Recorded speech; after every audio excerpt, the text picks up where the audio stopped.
Well, let's see what they want to do. I mean, keep in mind that this could be in the top lane. I don't think it necessarily will be, but it could be.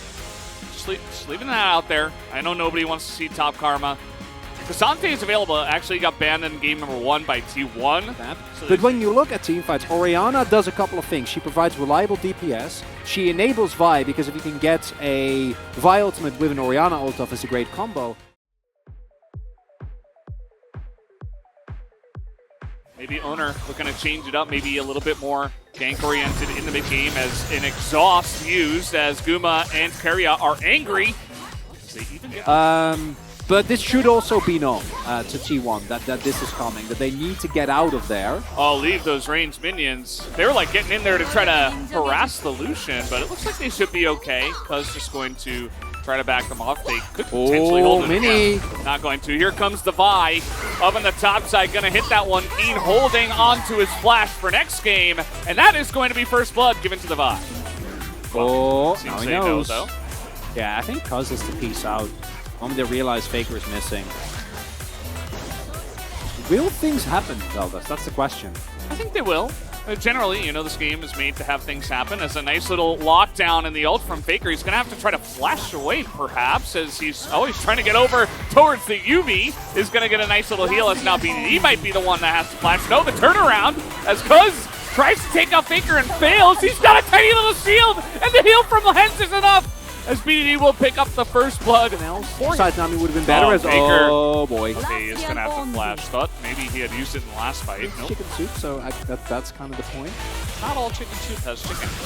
Owner is going to get ganked here. He might just be dead. He's not even able to get to the wall or do anything, as Cuz just a little bit too fast for him. So that's the second kill on the board here for KT. As this is actually a nice amount of damage done onto Aiming. Not quite able to get that final chapter to get the root in. He still had plenty of flash and steal from the Nami anyway. As now on the hunt is coming out. He said, well, if Cuz was here, he would have come in already. As exhaust going to be used, and the trade is getting in there. Low is aiming, and he gets taken out. And Guma and Keria will pick up the double kill as they exert their dominance and assert it over this bottom lane. Okay, now time to die. We gotta get out of there. I think Guma might not be able to. Oh! Wow, double execute. He's fine, but he's not as... Oh, we're fighting Veldas. Yeah, this wave is going to get some decent value, at least delay, but is it enough as the Gnar will hit a couple as in goes Zeus, and is trying to get this ult down onto Cuz. They don't quite have the damage, though, to T1. Again,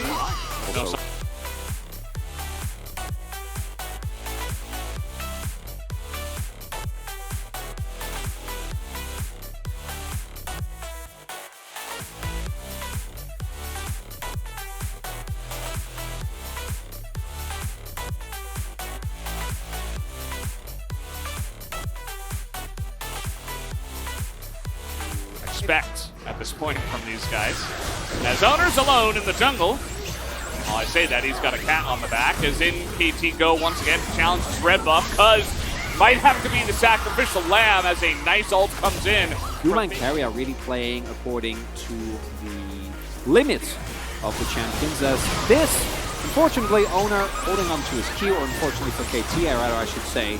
And then really straightforward, right? Able to get the CC chain. Rest of the team is there. Lens and Aiming just want to get out of it. Sitting on 2 items. Faker hit it! First ever assist for the LCK.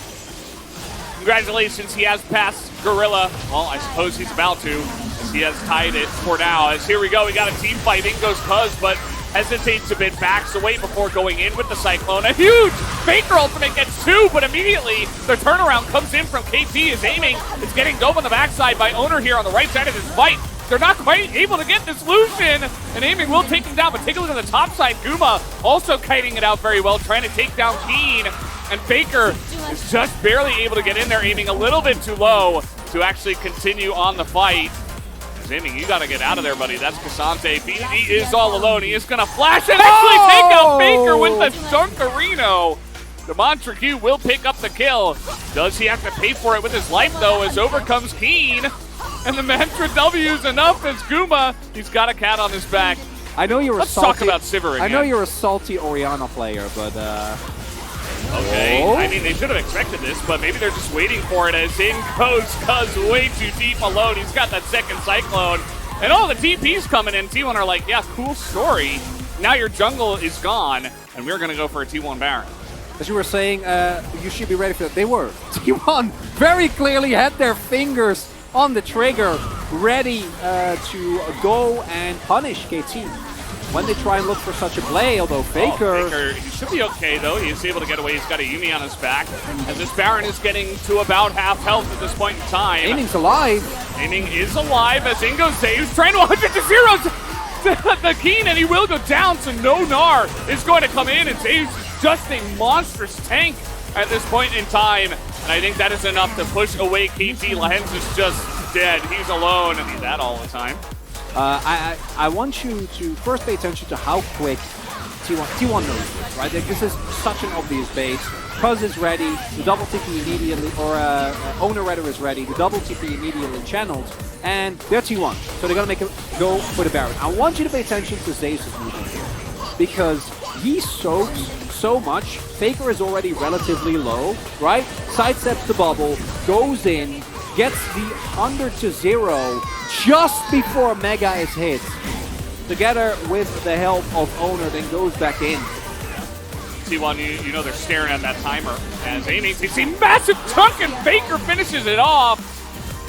And now your 80 carry's gone. So all of a sudden, they're missing a lot of damage with not a real mid laner.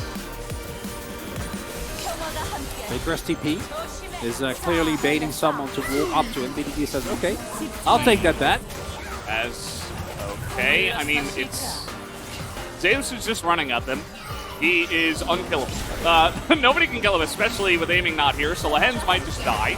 As he tries to flash away, he does not have Tidal Wave, so he just dies. Faker going to take him out, a very messy one, as in they go. Onto aiming the flank from Zeus, and T1 want to take this game right now. They do not want any other objectives to be part of this one. As they will take down Cuz, and finally the Gnar comes in, but way too little, way too late. The K'Sante, again, is pretty much untouched. Just going to TP into mid lane, and that'll do it for game number 2. T1 will tie it up. And that game was close until it wasn't, Valdez. Overall, T1 looking revitalized here in the second game. Really good individual performances. Zeus and Gumayusi to be most notably.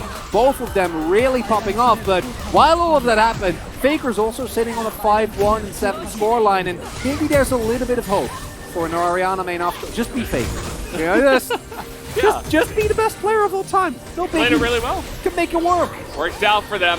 And that is going to be that. The Nexus goes down. We are tied at 1-1.